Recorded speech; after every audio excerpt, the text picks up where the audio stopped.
الحمد لله نحمده ونستعينه ونستغفره ونعوذ بالله من شرور أنفسنا ومن سيئات أعمالنا من يهده الله فلا مضل له ومن يضلل فلا هادي له وأشهد أن لا إله إلا الله وحده لا شريك له وأشهد أن محمدًا عبده ورسوله يا أيها الذين آمنوا اتقوا الله حق تقاته ولا تموتن إلا وأنتم مسلمون يا أيها الناس اتقوا ربكم الذي خلقكم من نفس واحدة وخلق منها زوجها وبث منهما رجالا كثيرا ونساء واتقوا الله الذي تساءلون به والأرحام إن الله كان عليكم رقيبا يا أيها الذين آمنوا اتقوا الله وقولوا قولا سديدا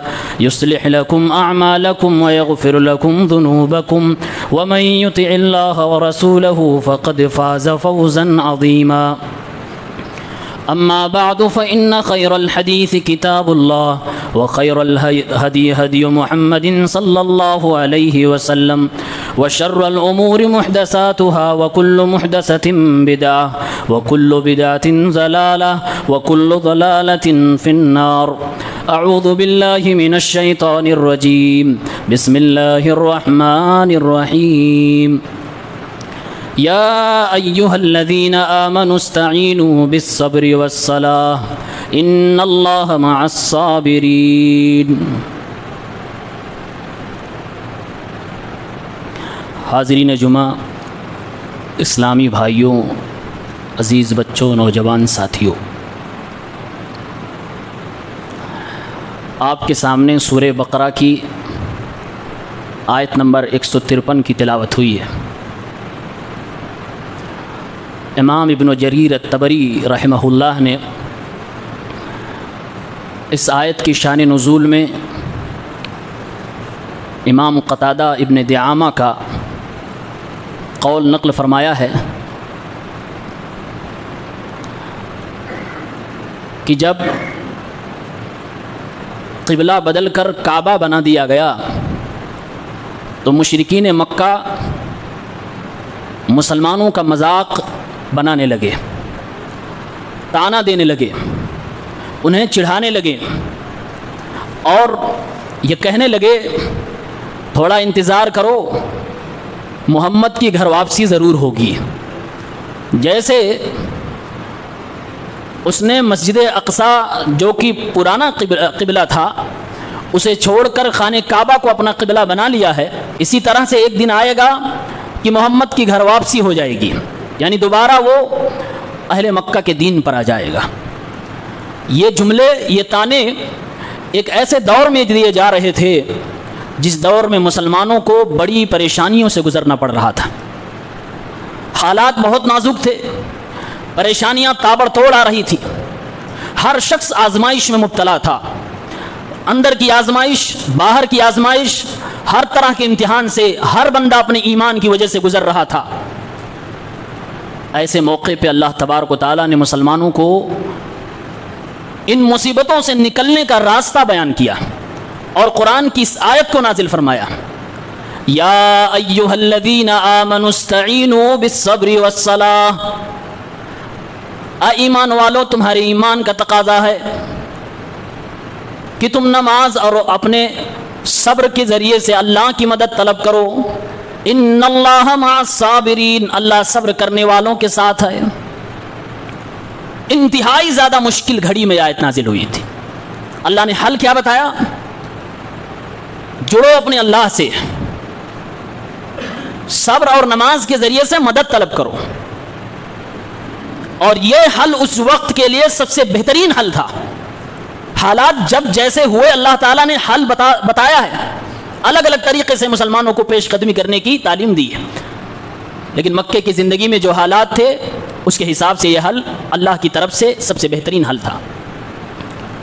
آج بھی کچھ ایسے ہی ملتے جلتے ہمارے حالات ہیں، ہم امن و امان سے اپنے گھر میں ہیں، محفوظ ہیں، کھا پی رہے ہیں، لیکن ہمارے دین کے کچھ لوگ ستائے جا رہے ہیں، اجاڑے جا رہے ہیں، برباد کیے جا رہے ہیں، کھلی آسمان میں بھی سکون سے ان کو جینے کا حق نہیں دیا جا رہا ہے۔ اور یہ بھی اللہ کے نبی صلی اللہ علیہ وسلم کے نبی ہونے کی ایک دلیل ہے جو ہر زمانے میں ثابت ہو رہی ہے۔ سنن ابی داؤد کتاب الملاحم 4297 حضرت ثوبان رضی اللہ عنہ سے حدیث مروی ہے، اللہ کے رسول صلی اللہ علیہ وسلم نے ارشاد فرمایا تھا، یوشک الامم ان تداعى علیکم کما تداعى الاکلۃ الی قصاتها۔ اللہ کے نبی صلی اللہ علیہ وسلم نے آج سے سینکڑوں سال پہلے مسلمانوں کی حالت، مسلمانوں کے اوپر ہونے والی پریشانیوں کا نقشہ کھینچ دیا تھا۔ مثال دے دے کر اللہ کے نبی نے سمجھایا تھا۔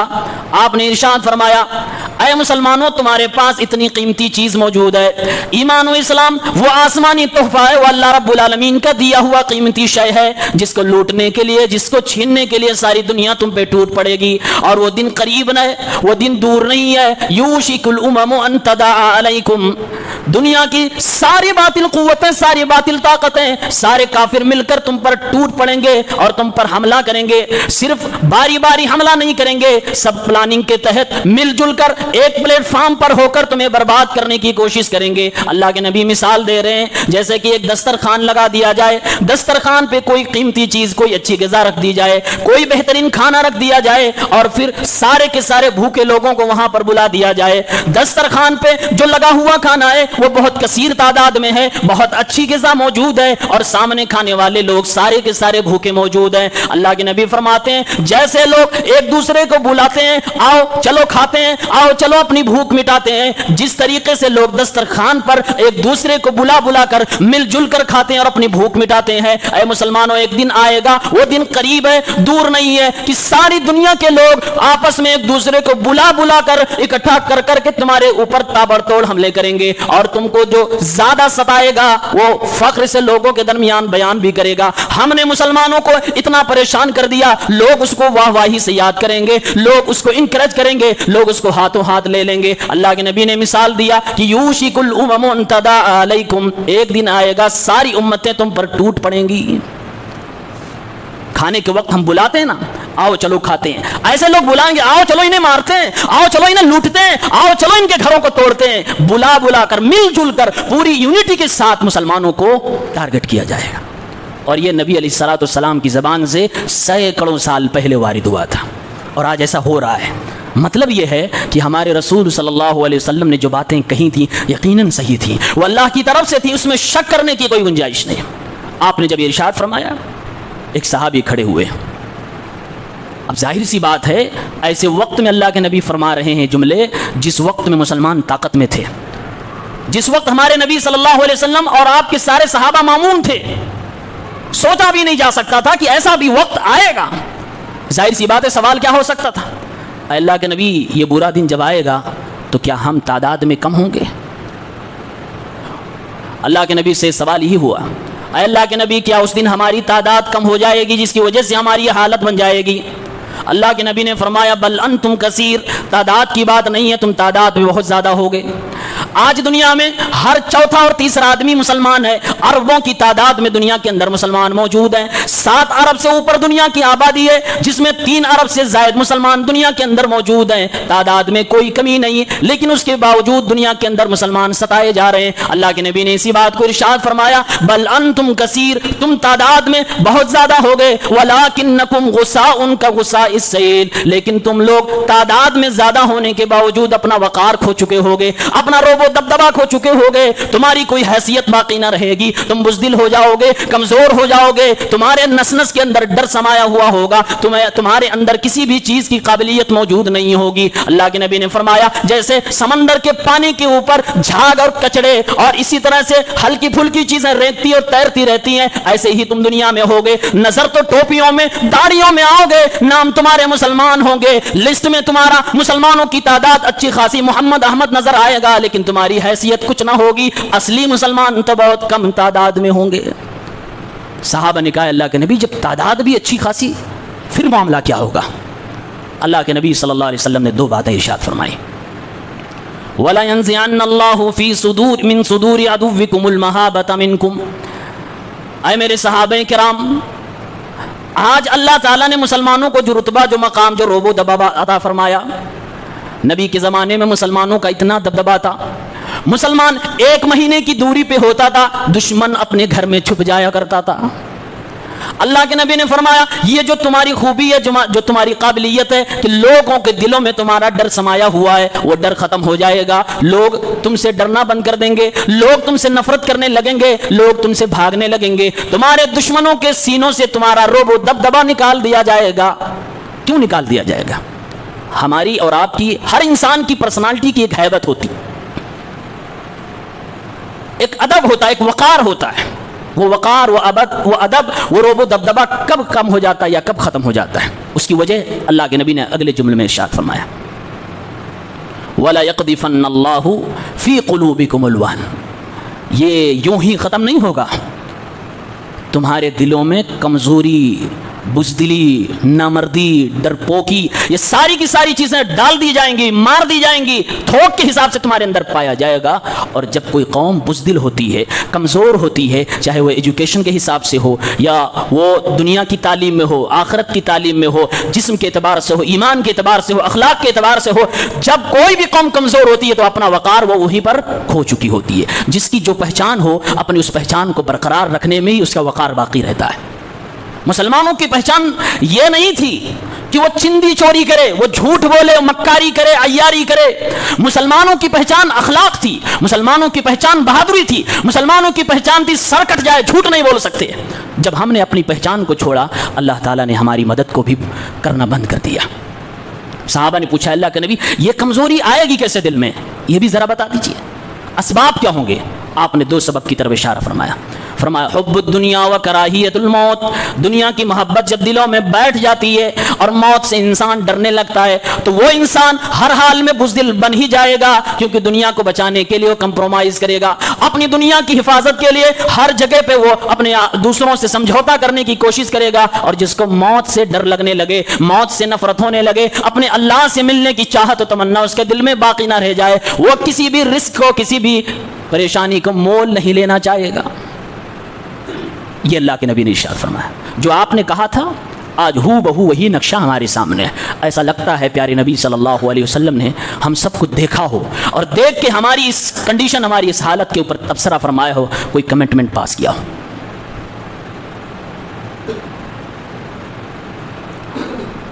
شروعاتی دور میں مسلمانوں کی حالت مکے کے اندر بہت خراب تھی۔ ایک نمونہ میں آپ کو پیش کرتا ہوں۔ مسلمان ستائے جا رہے ہیں، اللہ کے نبی کے ساتھ والوں کو سزا دی جا رہی ہے۔ سننے میں آیا کہ فلاں قبیلے کے فلاں بیٹے نے اسلام قبول کر لیا، بڑے بڑے چودھری پہنچ جاتے، اٹھاؤ اسے، اٹھوا لیا جاتا، اسے سزائیں دی جاتی، اور اگر یہ نہیں کر پاتے تو اس کے خاندان پر پریشر ڈالتے، اس کو سزا دو، اسے اتنی سزا دو کہ دوبارہ وہ کفر کے اوپر آ جائے، دوبارہ وہ اسلام کو چھوڑ دے۔ کسی کو چٹائی میں لپیٹ کر دھواں دیا جاتا تو کسی کے کھانے پینے کو بند کر دیا جاتا، کسی کی رہائش کے ساز و سامان کو روک دیا جاتا، کسی سے بزنس کا جو تعلق ہوتا وہ تعلق ختم کر دیا جاتا، ہر طریقے سے پریشان کرنے کی کوشش کی جاتی۔ حالات بہت خراب تھے، ہر طرف سے لوگوں نے کوشش کر لی۔ ان سب چیزوں کی جڑ ایک ہی بندہ ہے اور وہ محمد ہے۔ اگر ان کا کام تمام ہو جائے، ان کو قتل کر دیا جائے تو سارا کا سارا معاملہ حل ہو جائے گا۔ اللہ کے نبی صلی اللہ علیہ وسلم کو قتل کرنے کی سازش ہونے لگی۔ آپ کے چچا ابو طالب نے جو کہ کمان سنبھال رکھی تھی، ذمہ داری اٹھا رکھی تھی، اللہ کے نبی کو لے کر ایک الگ تھلگ جگہ پر جانے کی پلاننگ کرنے لگے کہ کہیں ایسا نہ ہو میرے بھتیجے کو لوگ قتل کر ڈالیں۔ چنانچہ شیب ابی طالب میں ایک گھاٹی کے اندر جا کر چھپ جاتے ہیں، ساتھ میں ان کے خاندان اور قبیلے کے لوگ بھی ہو جاتے ہیں، پورے بنو ہاشم اور بنو مطلب بھی ہو جاتے ہیں، سوائے ابو لہب کے سارے مومن و کافر خاندان کے گھاٹی میں جا کے چھپ جاتے ہیں۔ گھاٹی اسے کہتے ہیں 2 پہاڑوں کے بیچ کا جو راستہ ہوتا ہے۔ اپنا گھر بار چھوڑ کر جا کے وہاں چھپ گئے، کس لیے؟ جان کی حفاظت کے لیے۔ اور اس میں صرف مسلمان نہیں تھے، ابو طالب مسلمان نہیں تھے، آپ صلی اللہ علیہ وسلم کے خاندان کے بہت سارے لوگ تھے جو ابھی مسلمان نہیں ہوئے تھے، لیکن ساتھ دینے کے لیے یا قربانی دینے کو تیار ہو گئے۔ 2 پہاڑوں کے بیچ میں رہائش اختیار کر لی۔ اب ادھر مکے کے لوگوں نے دیکھا کہ کسی طریقے سے محمد ہمارے ہاتھ نہیں آ رہا ہے، تو سوشل بائیکاٹ کیا جائے۔ سوشل بائیکاٹ یہ اس دنیا میں انسانیت کے لیے سب سے بڑی سزا ہے سوشل بائیکاٹ۔ لوگوں نے قانون پاس کر دیا، آپس میں مشورہ کر لیا کہ اب آج کے بعد سے ابو طالب اور محمد جتنے لوگ بھی ان کا ساتھ دے رہے ہیں، نہ تو کسی سے بول چال رکھی جائے گی، نہ تو کسی سے شادی بیاہ کا معاملہ رکھا جائے گا، نہ تو ان کی دکانوں سے کوئی لیا جائے گا، نہ ان سے کچھ خریدا جائے گا، نہ ان سے کچھ بیچا جائے گا، نہ ان کے پاس اٹھنا بیٹھنا رکھا جائے گا، ہر لحاظ سے ان کے قطع تعلقی کر لی جائے، ان کو مقاطع عامہ کر دیا جائے، سوشل بائیکاٹ کر دیا جائے۔ اور یہ صرف زبانی بات نہیں تھی، یہ لکھا گیا باقاعدہ ایک پرچے کے اندر، اور وہ پرچہ خانے کعبہ کے اندر لے جا کر لٹکا دیا گیا۔ اب کسی کی مجال کیا تھی کہ اس کی مخالفت کر لے؟ ابو جہل لیڈر اور سرغنہ بنا ہوا ہے، سارے لوگوں کے اوپر نظر جمائے ہوئے کہ کوئی چپکے سے ان کو کھانا بھی نہ پہنچانے پائے۔ حالات اتنے خراب ہو گئے کہ اللہ کے نبی صلی اللہ علیہ وسلم اپنی بیوی خدیجۃ الکبریٰ کے ساتھ وہاں پر موجود، اور بہت سارے صحابہ کرام آپ صلی اللہ علیہ وسلم کے ساتھ موجود ہیں، عورتیں بھی موجود، بچے بھی موجود ہیں، کھانے پینے کو کوئی چیز مل نہیں رہی ہے۔ یہ محرم کے مہینے کے اندر، بلکہ محرم کی غالباً دوسری یا تیسری یا پہلی تاریخ کو یہ فیصلہ لیا گیا تھا۔ نبوت کے 7ویں سال یہ جریمانہ فیصلہ لیا گیا کہ مسلمانوں کا سوشل بائیکاٹ کر دیا گیا، کھانے پینے کی کوئی چیز نہیں مل رہی ہے، کوئی ان سے بولنے والا نہیں، شادی بیاہ بند کر دیا گیا۔ باہر سے جو لوگ کاروباری آتے تھے بیچنے کے لیے، کوئی اناج بیچنے آ رہا ہے، کوئی پھل بیچنے آ رہا ہے، اپنی اپنی تجارتیں لوگ لے کر مکہ آیا کرتے تھے، مکہ کے لوگ ان کو ہٹکا دیا کرتے تھے، بھگا دیا کرتے تھے۔ خبردار خبردار، اگر اس گھاٹی کے لوگوں کے پاس تم جاؤ گے تو تم آج سے غدار مانے جاؤ گے، اگر تم ان لوگوں سے کوئی تعلق رکھو گے تو یہ مکے کے بڑے بڑے لوگ، سردار لوگ تم سے کوئی تعلق نہ رکھیں گے، بزنس تمہارا ٹھپ ہو جائے گا۔ وہ لوگ بھی ڈر کے مارے ان لوگوں کے پاس نہیں جاتے تھے۔ حالات یہاں تک پہنچتے۔ الرحیق المختوم کے اندر یہاں تک لکھا ہوا ہے کہ مشکل اتنی بڑھ گئی، کھانے کو اتنا گھٹ گیا، کچھ نہیں مل رہا تھا کہ دور سے اگر کان لگا کے آواز سنی جائے تو پہاڑ کے دامن سے آواز اٹھتی تھی، چیخیں بلند ہوتی تھی، بچے رو رہے ہوتے تھے، عورتوں کی آواز رونے کی آتی تھی، مائیں اس لیے رو رہی تھی کہ ان کے پستان میں دودھ نہیں تھا کہ اپنے روتے ہوئے بچے کو پلا کر اسے خاموش کر سکیں، اور بچے اپنے بھوک کی وجہ سے رو رہے تھے۔ اور یہ سب کچھ محمد الرسول اللہ صلی اللہ علیہ وسلم دیکھ رہے تھے، سن رہے تھے، ابو طالب دیکھ رہے تھے، سن رہے تھے، خود ہمارے نبی صلی اللہ علیہ وسلم کی جان کی حفاظت کے لیے ابو طالب کے پسینے چھوٹ رہے تھے۔ رات ہوتی، اندھیرا ہونے لگتا، کہتے بھتیجے میرے بستر پہ تو سو جا اور تیرے بستر پہ میں سو جاتا ہوں۔ رات جب ہو جاتی اچھی طریقے سے، سارے کے سارے لوگ سو جاتے، ابو طالب پھر کہتے بھتیجے اٹھ جا میرے بستر سے، اپنے کسی سگے بیٹے کو اس بستر پہ سلا دیتے تھے۔ یہ لوگوں کو چکما اس لیے دیتے تھے کہیں کوئی غلطی میں بھی، غفلت میں بھی محمد الرسول اللہ پر حملے نہ کرنے پائے۔ بڑی حفاظت کی گئی ہمارے رسول صلی اللہ علیہ وسلم کی، بڑی مشکلیں جھیلیں۔ اللہ کے نبی کو پتا چلا کہ وہ دستاویز، وہ ظلم کا دستاویز لکھا کس نے تھا؟ پتا چلا بغیض نام کا ایک شخص تھا۔ آپ صلی اللہ علیہ وسلم کے ہاتھ اٹھتے ہیں، آپ بددعا فرماتے ہیں، آپ کی بددعا اس بندے کو لگتی ہے، اس کا ہاتھ ہی شل ہو جاتا ہے، ہاتھ کو فالج ہو جاتا ہے، کام کرنا بند کر دیتا ہے۔ اور یہ 1 2 دن، مہینے، 3 مہینے، 4 مہینے کی بات نہیں تھی، یہ 2 سال اور بعض روایتوں کے مطابق 3 سال تک کنٹینیو ایسے چلتا رہا۔ حالات خراب ہوئے۔ حضرت خدیجہ کا ایک بھتیجا تھا، ان کے بھائی کا لڑکا، وہ اپنی پھوپھی کو بھوکی پیاسی ہیں اناج دینے کے لیے چپ کے لے جایا کرتا تھا۔ حکیم ابن حزام، ایک دن وہ گیہوں لے کر جا رہا تھا، سوشل بائیکاٹ ہوا، کھانے کو کچھ نہیں، گیہوں مل جائے بڑی قیمتی چیز ہے۔ راستے میں ابو جہل مل گیا، کہا حکیم کدھر؟ یہ تیرے ہاتھ میں گیہوں کہاں سے؟ خاموش ہو گئے کہ اس جلاد کو پتا چلے گا تو چھین لے گا، جانے نہیں دے گا۔ لیکن اس کو پتا چل گیا کہ یہ بھتیجا ہے، اپنی پھوپھی کا خیال رکھ رہا ہے۔ اتنے میں ایک دوسرا شخص ابو البختری، وہ بھی کافر تھا، لیکن وہ دلی طور سے ابو جہل کے ساتھ نہیں تھا، وہ اس سوشل بائیکاٹ کے خلاف تھا۔ بہت سارے کفار بھی اس سوشل بائیکاٹ کے خلاف تھے، کیونکہ جانتے تھے یہ انسانیت کے خلاف کام ہے۔ انسان کہتے ہیں جو مل جل کر رہے، جب انسان ایک دوسرے کو بائیکاٹ کرنے لگے، انسانیت سے ہٹ کر، انسانیت کے سے دور درندگی والی زندگی، درندوں والا یہ فیصلہ ہے۔ کفار بھی ساتھ نہیں ابو جہل کا دے رہے تھے۔ اس نے کہا ابو جہل تیرا کیا ماجرا، کیوں حکیم ابن حزام کو روک رہے ہو؟ کہا دیکھو یہ ہمارے دشمنوں کو کھانا دینے جا رہا ہے۔ کہا ابو جہل تیرا کیا معاملہ، تجھے کیا ہو گیا، تیرا دماغ خراب ہو گیا؟ اس کی پھوپھی نے بہت ساری جائیداد اسے دیا، بہت سارے مال و دولت سے نوازا ہے، یہ اپنی پھوپھی کا دیا ہوا کھانا اگر ان کو پہنچانے جا رہا ہے تو اس میں تجھے کیا پریشانی ہو رہی ہے؟ جانے دے، اس کا راستہ چھوڑ دے۔ ابو جہل نے حکیم ابن حزام کو چھوڑا، ابو البختری سے بھیڑ پڑا، کہا نہیں میں نہیں جانے دوں گا، محمد اور محمد کے ساتھیوں کے گلے میں ایک اناج بھی آ جائے یہ مجھے برداشت نہیں ہے، میں یہ ایسا کبھی ہرگز بھی ہونے نہیں دوں گا۔ آپس میں لڑ پڑے۔ ابو البختری ایک اونٹنی کی ہڈی موجود تھی، ہڈی اٹھایا اور ابو جہل کے سر کو کچل ڈالا، خوب مار پڑی اس کو۔ بہرحال اخیر میں وہ قائل کر لے گیا اور اس کو جانے دیا، تو وہ کھانا پہنچایا کرتے تھے۔ یہ اسی طرح سے سوشل بائیکاٹ چل رہا ہے۔ کچھ مسلمان مکہ چھوڑ کر حبشہ چلے گئے تھے، اور مسلمانوں کو ایک غلط خبر مل گئی کہ مکے کا ماحول صحیح ہو گیا کیونکہ عمر اسلام لے آئے ہیں۔ تو بہت سارے مسلمانوں نے دیکھا کہ حبشہ کے اندر بھی حکومت کو لے کر کچھ معاملہ ہو گیا، ہو سکتا تھا کوئی دوسرا بادشاہ بن جائے، نجاشی کو تخت سے اتار دیا جائے، اور دوسرا بادشاہ پتہ نہیں ہمارے حق میں ہو یا نہ ہو، تو چلو ہم اپنے وطن واپس مکہ چلتے ہیں، وہاں کے حالات صحیح ہو گئے۔ واپس آتے دیکھتے ہیں مکہ کے ارد گرد رات کو قیام کرتے ہیں، سناٹا چھایا ہوا ہے، حالات خراب ہیں، مسلمان بہت بری حالت میں۔ واپس آنے والوں نے سوچا ہم تو ادھر ہی اچھے تھے، اپنے اپنے رشتہ داروں کے یہاں لوگ قیام کرنا شروع کرتے ہیں۔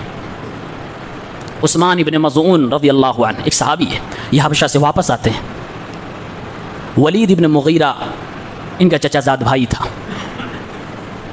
اس کے پاس آتے ہیں اور کہتے ہیں مجھے امان دو، رہنے کی اجازت دے دو اپنے گھر کے اندر، مسلمانوں کا سوشل بائیکاٹ ہو رہا، میں باہر سے آیا ہوا ہوں، مجھے غلط خبر ملی تھی، اگر میں پکڑا گیا تو مجھے بھی بڑی سخت سزا دی جائے گی، لہٰذا تم اپنے گھر میں امان دے دو، تم اگر پرمیشن دو گے تو دوسرے لوگ مجھے کچھ نہیں کہیں گے۔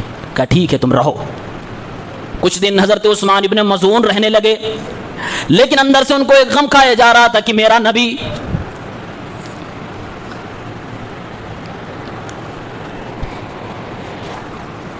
میرے نبی صلی اللہ علیہ وسلم پتے کھانے پہ مجبور ہیں اور میں آرام کی زندگی گزار رہا ہوں۔ کچھ دن گزرے، اپنے چچا زاد بھائی سے ولید سے کہتے ہیں ولید تم نے ہماری بات کی لاج رکھی، شکریہ۔ کہا بات کیا ہے؟ کہا مجھے وہیں جانا ہے جہاں میرا محبوب ہے، جہاں میرے رسول موجود ہے، مجھے وہ گھاٹی پسند ہے تیری اس بلڈنگ سے، میں اس میں نہیں رہ سکتا، میں اپنے رسول کے ساتھ زندگی گزارنا چاہتا ہوں۔ سیرت نگاروں نے لکھا ہے عثمان ابن مظعون کی ایک دیوانوں جیسی حالت تھی، ان کو یہ غم کھایا جا رہا تھا کہ رسول اللہ سیدہ خدیجہ اتنی دولت مند ہونے کے باوجود سوشل بائیکاٹ کو برداشت کر رہی اور میں اپنے کافر کی امان میں رہوں۔ کہا میرے بھائی میں اللہ کی امان میں رہنا چاہتا ہوں، میں رسول اللہ کی چھتر چھایا میں رہنا چاہتا ہوں، میں اپنے نبی کو دیکھنا چاہتا ہوں، میں صبح و شام ان کے ساتھ گزارنا چاہتا ہوں، مجھے جانے دو۔ اس نے کہا کہ جس طریقے سے پبلکلی تم نے مجھ سے اجازت مانگی تھی، اسی طریقے سے جاؤ مسجد میں اعلان کرو کہ میں ان سے خود اجازت مانگ کر میں چھوڑ کے جا رہا ہوں، ورنہ قوم کے لوگ مجھے لعنت ملامت کریں گے کہ اپنے چچازاد بھائی کو بھی نہ رکھ سکا، اس کو بھی بھگا دیا۔ بولے کوئی بات نہیں، مسجد میں جا کر اعلان کر دیا۔ کہا آج میں اپنے بھائی کا گھر چھوڑ کر میں محمد رسول اللہ کے ساتھ اس گھاٹی میں رہنا چاہتا ہوں۔ جانے لگے، ایک جگہ پر کفار کی ایک مجلس لگی ہوئی تھی، شاعری چل رہی تھی، لبید نام کا ایک شاعر موجود تھا، شاعری چل رہی تھی۔ مسلمانوں کو ستانے کے بعد، ان کا سوشل بائیکاٹ کرنے کے بعد کفار بڑے خوش ہوتے ہیں، وہ اپنی رنگ رلیاں مناتے ہیں، اپنی خوشیاں مناتے ہیں، خوشی منا رہے تھے۔ شاعر شاعری کہہ رہا تھا، حضرت عثمان ابن مظعون کا ادھر سے گزر ہوتا ہے، شاعر کہہ رہا تھا، جیسے ہی ان کو دیکھا تو کہہ رہا تھا مسلمانوں کو تانا دیتے ہوئے، الا کل ما خلا اللہ باطل، اے لوگوں سنو سنو، اللہ کے علاوہ جو کچھ ہے ساری کی ساری چیز باطل ہے۔ یعنی مسلمانوں کا یہی کہنا تھا، اللہ کے علاوہ جتنے معبودان ہیں سارے کے سارے باطل ہیں۔ اس نے اسی جملے کو دہرایا، الا ما خل اللہ باطل، لوگوں خبردار سنو سنو، اللہ کے علاوہ جو کچھ ہے وہ ساری کی ساری چیزیں باطل ہیں۔ عثمان ابن مظعون کے کانوں میں آواز گئی، پکار بیٹھے صدقتا، اللہ کی قسم تو نے سچ کہا، اللہ کے علاوہ جتنے بھی معبودان ہیں سب کے سب باطل ہیں۔ پھر اس نے اگلا جملہ کہا اور کہا لیکن اس کے علاوہ یہ بھی جان لو، وَكُلُّ نَعِيمٍ لَا مَحَالَةَ زَائِلٍ، اللہ کو تم نے مان تو لیا، اللہ کے علاوہ تمام معبودان کو تم نے باطل کہہ تو دیا، لیکن اس کے ساتھ ساتھ تمہارے ساتھ کیا حشر ہو رہا ہے تم اس کو بھی دیکھ رہے ہو، دنیا کی ساری نعمتیں تم سے چھین لی گئی ہیں، سب کچھ مٹا دیا جائے گا، تم کو گھر سے نکال دیا گیا، تمہیں کھانے کے لالے پڑے ہوئے ہیں، تمہاری قوم کے لوگوں کا تہس نہس ہوا پڑا ہے، یہ بھی تم جان لو۔ حضرت عثمان ابن مظعون فرماتے ہیں کذب، اللہ کی قسم تو جھوٹ بول رہا ہے، تم نے مسلمانوں کے ایمان کو نہیں دیکھا، تم نے مسلمانوں کا اعلیٰ کردار نہیں دیکھا، تم دنیا سے ہمیں نہیں ڈرا سکتے، دنیا کی نعمتوں کا ہمیں لالچ نہیں دے سکتے، ہمیں معلوم ہے الجنت لا یزول، اللہ کی جنت جو ہمارے لیے بنائی گئی ہے وہ ہمیشہ رہے گی، وہ کبھی بھی زائل ہونے والی نہیں، ختم ہونے والی نہیں، یہ گھر سے تم مجھے ڈرا رہے ہو، مجھے جانے سے روک پاؤ گے؟ چلے گئے. 3 سال کا عرصہ گزر گیا. یہی لوگ کفار میں کچھ نرم دل کے لوگ تھے, آپس میں پلاننگ کرتے ہیں. کوئی دوسرے سے ڈر کے مارے بات نہیں کر رہا تھا کہ چلو مسلمانوں کو سوشل بائیکاٹ سے چھڑوایا جائے. ڈر کی وجہ سے کوئی اپنے دوست سے بھی اس کا ذکر ہی نہیں کر رہا تھا. اللہ کے نبی کا ایک خاندانی رشتہ دار تھا, کفار تھے, سب کے سب کفار تھے. ڈرتے ڈرتے زہیر نام کے ایک شخص سے جا کر کہتا ہے چلو ٹھیک ہے ان کا دین الگ تمہارا دین الگ, لیکن کیا تمہیں یہ برداشت ہے کہ تم صحیح کھا رہے ہو, تم صبح و شام کھانا لے رہے ہو, امن کی زندگی گزار رہے ہو, اور تمہارے ماموں زاد بھائی, خالہ زاد بھائی, چچا زاد بھائی, تمہارے ہی رشتہ دار بھوکوں زندگی گزار رہے ہیں, کھانے پینے کو کوئی چیز انہیں میسر نہیں ہے. کہا ہم کو بھی برا لگتا ہے لیکن اکیلے میں کیا کر سکتا ہوں, اگر کوئی میرا ساتھ دینے والا مل جائے تو میں مسلمانوں کے حق میں ضرور بولوں گا. کہا چلو تیار, ہم تمہارے ساتھ ہوئے. اس طرح سے 2 ہوئے, پھر تیسرے سے بات کی, ایسے 4 ہوئے, 5 ہوئے, تقریباً 6 لوگ ہو گئے. اور 6 لوگوں نے پلاننگ کی کہ کل صبح خانے کعبہ کے پاس ہم لوگ اکٹھا ہوں گے. 7 طواف کرنے کے بعد سب سے پہلے میں آواز اٹھاؤں گا, اگر ابو جہل بولے گا تو اس کو جواب دیا جائے گا, اور یہ صحیفہ, یہ سوشل بائیکاٹ کا جو پیپر خانے کعبہ میں لٹکایا گیا اسے ہم لوگ پھاڑ کے پھینک دیں گے. یہ پلاننگ کر دی. سب کے سب کفار تھے. گئے, آواز اٹھائی, ابو جہل غصے سے لال پیلا ہو گیا. کہا ایسا ہو نہیں سکتا. 5 کے 5 لوگ جب تابڑ توڑ ابو جہل کا رد کرنے لگے, اس کے خلاف بولنے لگے, ابو جہل نے کہا مجھے بات سمجھ میں آ گئی, تم سب نے پہلے ہی فیصلہ کر لیا, تم لوگوں کا چپکے سے کوئی مشورہ ہو چکا ہے جس میں مجھے خبر نہیں ہے, اب تم شاید وہی سب کرنا چاہتے ہو.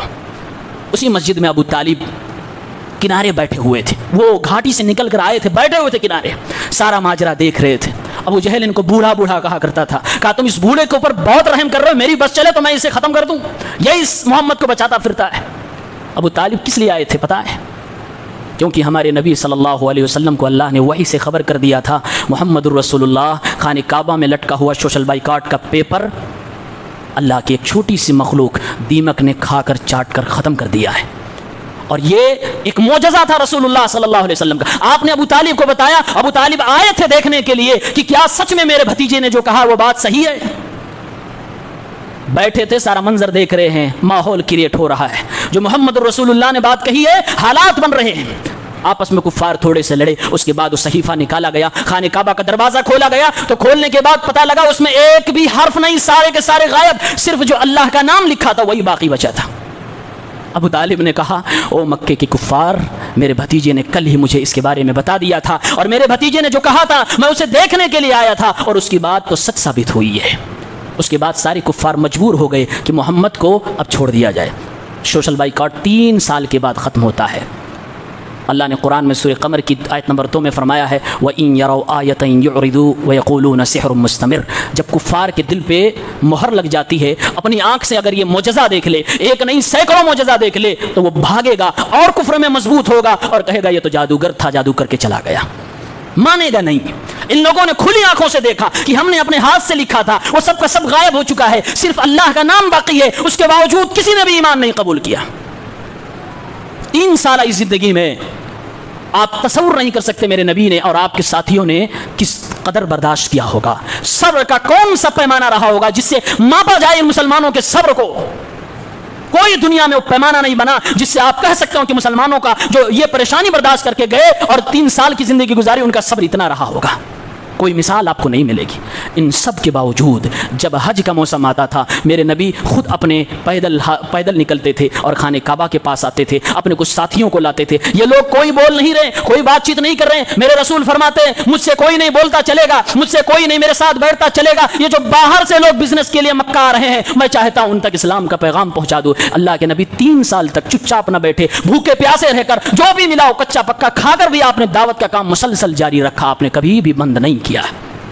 یہ سوشل بائیکاٹ جس کو سیرت کی کتابوں میں صحیفہ ظالمہ کے نام سے لکھا گیا ہے کہ ایک ظلم کی دستاویز, آج بھی یہی ہو رہا ہے. مسلمانوں ایسے وقت میں اپنے رب سے جڑو, اللہ سے مدد مانگو. اللہ تعالیٰ نے ایسے ہی حالات میں کہا تھا یا ایھا الذین آمنوا استعینوا بالصبر والصلاۃ ان اللہ مع الصابرین. میرے نبی نے جب حالات مشکل سے مشکل ہوئے تو آپ نے بھی نماز کا سہارا لیا ہے. ابو داؤد کی روایت ہے 1319, صحابی بیان کرتے ہیں رضی اللہ تعالیٰ عنہ کان النبی صلی اللہ علیہ وسلم اذا حزبہ امر صلی. میرے نبی کا یہ آپ کا معمول تھا, آپ کا طریقہ تھا. آپ کو جب کوئی پریشانی ہوتی,